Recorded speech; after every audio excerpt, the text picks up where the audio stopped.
If you want to get stronger but feel a little bit overwhelmed by all the conflicting advice out there, then you're simply not alone. Maybe you're worried about injury, wasting time, or not just knowing where to start in the first place. So I've created this strength training program for you. I'm going to be your personal trainer today. I'm going to walk you through 8 of my favorite dumbbell exercises which work the whole body, and it's going to be safe and it's going to be efficient, and you can do it in as little as 30 minutes about 3 times a week.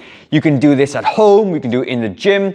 I'm going to share modifications with you for common injuries people have, like a sore knee or a sore back or a sore shoulder, okay? But before we jump in though, I've got a question for you. What is the one thing that most people over 50 get wrong about strength training that actually slows down and not speeds up your progress? Let me know in the comments.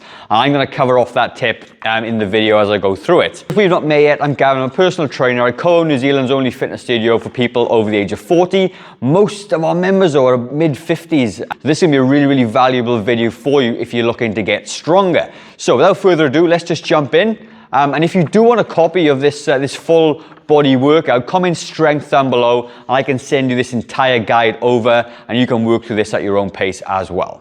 Go and grab a set of dumbbells and we'll jump straight into this workout. Before we start any kind of fitness program, what we need to do, we need to start warming up the joints first, all right? So what I want you to do, if you can follow along with me if you want, or you can just take some notes, but I want you to do 10 arm circles forward. And when we're going to do these arm circles, we're going to work on the joints a little bit. You know, feel like a bit of a windmill, but we're going to get some fluid into those shoulder joints there, get those muscles nice and warm. A lot of people over 40 and 50 tend to have sticky shoulders, so we need to work out the kinks with those, all right? And then you're going to go backwards for 10 as well. And don't scrimp and save on this. I want you to work in the range you can. So let's just say you got a sore shoulder and you can only work in this range, then just work in this range. But what I want you to do is do the whole range of movement that is applicable for you, all right? Now, once you've done your arm circles, we're going to jump in and we're going to do some leg swings as well. With the leg swings, we're working on the hips a little bit. So I want you to hold on to a wall or something sturdy, and you're just going to swing your leg back and forth. And what we're going to do, we're going to work on the hip mobility in here. Works on the hip flexors a little bit, works on the hamstrings as well. And this is called a dynamic stretch. So when you're doing dynamic stretches, you're working the muscles, getting them warm, getting them ready for exercise. And it's going to be a great way to get you ready to do some strength training. Once you've done the forward and back, I want you to, again, find a wall. And you're going to come across the front of your body. But if you've had a hip replacement, don't do the side swings because you could run the risk of popping your hip out, okay? So otherwise, don't go for it. 10 on each side, 10 on the other side. So the first exercise that we're going to do today, which is the standard version, is going to be a dumbbell squat, all right? So grab yourself a set of dumbbells, grab yourself a chair, and then we're going to go through this exercise together. Game are, you're going to pick a set of dumbbells. These are about 5s, 4 or 5s are going to be good, all right? And you're going to be wanting to challenge yourself in around the right rep range. So each of these exercises we're going to do today are going to be about 12 to 15 repetitions, okay? It just means you do them 12 to 15 times with good form, all right? So I've got a set of 5s here, and this exercise is a dumbbell squat. This is a standard version. So from the side, what it looks like, your chest is up nice and tall. You're going to break your hips to go backwards. Remember, hips first, then knees. Say with me, hips first, then knees. The hips go back and you bend your knees a little bit. And this is going to be about right for most people. You can see my legs about 45 degrees and you come straight back up again, okay? Hips first, then knees, and then come straight back up. And you can see I'm nice and controlled. I'm not going super fast with this exercise, all right? I'm nice and controlled. So my back doesn't bend, my back is nice and flat, and as you come forward, come straight back up. If you find that version is a little bit too hard for yourself, then don't have the dumbbells whatsoever. Arms in front of your body, and it's the same process, okay? You're just learning to do this hip hinge movement, and you do 12 to 15 reps. If you've got somebody though that maybe has, you've got sore knees and whatnot, then you can use a chair to do this as well, which is absolutely fine. So what you're gonna do, you're gonna grab a chair, and this is just a sit to stand exercise. Arms in front of your body, and as you stand up, you can come up and down. Again, 12 to 15. If that height is too high or too low for you, you can use the side of this chair to do this, and you're gonna repeat the process. So if you've got sore knees, you may find that certain parts of the squat and exercise are gonna be a bit sore, but give that one a go and let me know how you get on. So the squatting exercise usually works, the dominant is the quad muscles in your legs, okay? The next is gonna be a dumbbell deadlift. And the way I like you to do this is hold the dumbbell in your hands. So the dumbbell is upended this way. And again, it's a very similar version, but we're working more hamstrings and glutes by doing it this way.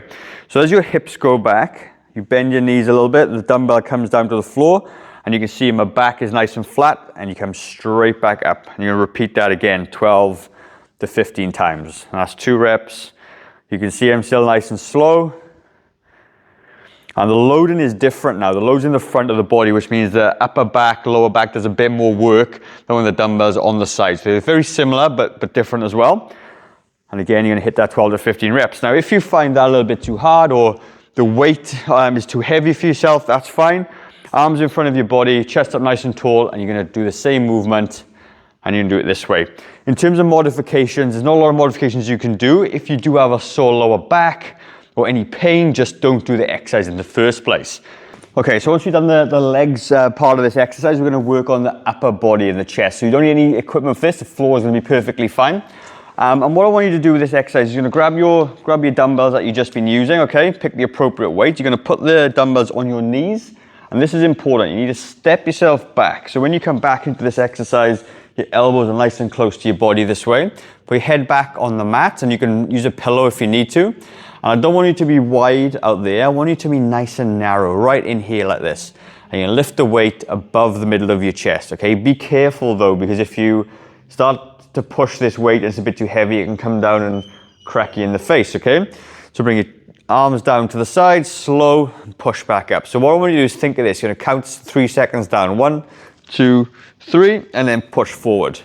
1, 2, 3, and push forward. This is a really great exercise because when you sit on a bench and you bench press, your elbows can come behind your midline of the body. They can cause some shoulder problems. So when you do it this way, it's very, very safe.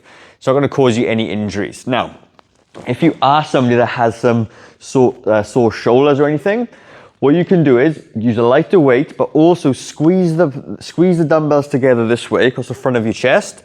And you're gonna push forward. This takes away a lot of stress on the shoulders and it puts more emphasis in the triceps and the chest. And you'll actually feel the chest squeeze together when you do this exercise. And again, you're looking for those 12 to 15 reps. Now, if you do wanna, like I said, if you want a copy of this full body workout, comment strength down below. I'll send you the whole program that you can kind of follow at your own pace. Now, once we've done this exercise,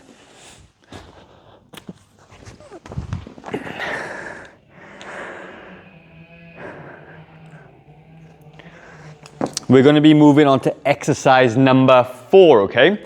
And the way we're going to do this is we're going to use, it's called a 4-point kneeling dumbbell row, all right? And you're going to lean across this way. So what you've got is a 90-degree bend in your shoulders and your arms, roughly anyway, and a 90-degree bend of your hips and your knees, all right? So what you're not doing, you're not in super close. The dumbbells are quite a bit further away, and you can see I'm leaning over the top.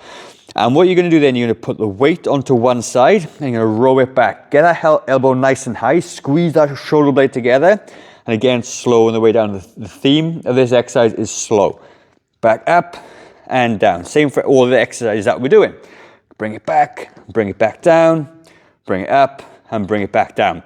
So you want to be aiming for about 20 to 30 reps in total. That's 15 per side, okay? What I love about this exercise, actually works on your core at the same time, because every time you take one hand off the floor, your core has to stabilize at the same time. Otherwise, you'd obviously fall over, right? So it's a really fantastic exercise. Now, if you find that your knees are a little bit sore like this, you can pad up your knees, okay? And I've yet to find somebody that actually can't do this exercise. Again, if you've got sore wrists or anything, another way you can do this is that you put one hand on the floor and then you roll back and then you swap hands that way, all right? What I tend to find is that if you've had like surgeries in your wrist or your fingers, it can be a bit sore, but that's a really, really nice modification for you to take some stress off the wrists and off the finger joints. Next exercise we've got going on is going to be the dumbbell side lateral raises. Now, I'm not a fan of working your shoulders and lifting overhead for a bunch of reasons. If you lift above your head, a lot of times people that haven't got a good mobility in their back and shoulders end up leaning backwards and hurting their back. When you do a side lateral raise like this, what you're doing is still able to work out the shoulders, which are the muscles that you want to work on, and you take it up to about shoulder height, maybe just a little bit higher, and slowly take it back down. Now, somebody commented on a video a couple of days ago regarding if you go up too high above your shoulders, it works on your traps. Now, that's kind of not true, but you do want to be getting a full contraction up so the muscles can work really hard. You only start to work your traps if you start shrugging this way. If you don't shrug, then you're going to be working the deltoid. So you take it out to the side. You can see I'm not shrugging at all. Take it slowly back down. The other thing I want you to think about is don't go wide to the back. Come out wide to the front. So you've got a bit of a Y there. You can see the dumbbells in your peripheral vision. Take them back down, and again, take it up, hold for a second, slowly take it back down. Again, hitting 12 to 15 reps. You're gonna be hitting all those muscles in the shoulder without any extra injury risk that you may have if you lift above overhead. Now, if you find it comfortable to lift overhead, you can do that, but I find this one has a lot more benefit and it outweighs the risk involved with lifting overhead based on my experience. The next exercise that we got is going to work on the biceps of the arms, okay, the muscles at the front. Now, these are called bicep dumbbell curls or dumbbell bicep curls. And what I want you to do is turn the arms out to the side and your palms are facing away from your body, okay? Keep the upper arms locked in to your side. Chest up nice and tall, and you're going to curl it up, okay? What you find when you do this, you really concentrate working on the biceps, whereas if you do it this way, the elbows can pop out a little bit. This keeps you true to form and make sure you're doing the exercise right, that you're not lifting too heavy for what your body can handle, and slowly take it back down again and up and down. And again, a nice consistent movement, 1 second up, maybe 1 to 2 seconds on the way down or 3 seconds on the way down, and you keep on doing that till you get to 15 reps. So once you've done the biceps, you're going to now work on the triceps. Now, the way I like to work on the triceps this way is a nice simple way. You're going to have yourself a stable surface against the wall. You're going to lift up your elbow higher behind your body and you're going to extend that back out that way. And all you're going to do is take it out, straighten the arm, try not to swing the arm, get the elbow up nice and high, then you extend forward. And you don't need a heavy weight to do that. This is why I've chosen this exercise.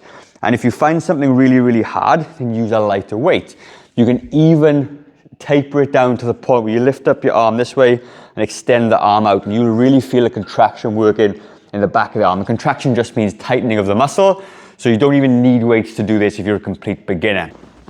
So this exercise is going to be a single leg push away. Now, what I want to talk to you about, that when we do this exercise, some people get a bit of lower back pain doing it. And what I have found is if you put your head on a foam roller or a pillow or something like that, it keeps your body upright and keeps your lower back glued to the floor. And that's where we need to be. So you lift up your legs this way, you got 90 degrees at the legs and the body, and you're going to push out one leg at a time. And when you push it forward, you should feel the abs and core start to work. And your job is to put pressure down through your lower back. You don't want your lower back to pop up, and when you got this under your head, it's unlikely it's going to happen anyway, but you shouldn't feel any pain in your lower back. That is the key thing. And if you do, stop doing the exercise, all right? But you're going to push it out and bring it back in. Push it out and bring it back in. And you're going to do this again about 20 times in total, or about 10 per side, but just make sure that it's a little bit challenging as you go forward. And it's going to work on, obviously, the core, bit of hip flexors, and it's going to keep your core very, very strong. Now, you may recall at the beginning I asked you a question. What is the biggest thing that people miss out on when they're trying to improve their strength? And it actually comes down to the intensity of the weight that you lift. Now, when it comes to lifting some weights, okay, I've used a one set of dumbbells, but you need to challenge yourself. So if you're doing like squats, for argument's sake, you need to be working pretty hard. So that when you get to say the rep range 12 to 15, that range needs to be difficult. It needs to be like, we put a bit of effort into that set. So if you did say 15 reps of anything, and you could do say 25, 30 reps with that weight, the weight is too light. And you need to add more weight to the dumbbells and the exercises. So when you do get to 12 to 15, it's very unlikely you'd be able to do 18 reps. 18 would be an absolute failure max. Couldn't lift it one more time. And that is the biggest mistake that I see that people over 40, 50, 60 do. They don't actually train hard enough. So when you're starting off, by all means, use a nice light set of dumbbells, get your body used to it, but apply that thought to every single exercise. See, how many more could I do? And if you could do 10 or 15 more with that same weight, the weight is far too light, and you need to pick a weight that causes you to struggle at 12 to 15 and an absolute max of 18. You couldn't do actually 19 or 20. Guidelines that you need to work towards. Otherwise, you just keep repetitively do the same exercises. Your body doesn't change, doesn't adapt, doesn't get stronger. Now, like I said, if you want to copy this whole work that I've just got done, is about, I don't know, 5, 6, 7 pages of this thing with a lot more context. You can follow it through your own pace. Highly recommend you get it, and then use this video to accompany that PDF as well. So if you just comment strength down below, I will send that to you as well. Now that is the end of the video. I'm going to leave another video up in the top left hand corner, which I think you may like. So jump over there, and I'll see you on the next one.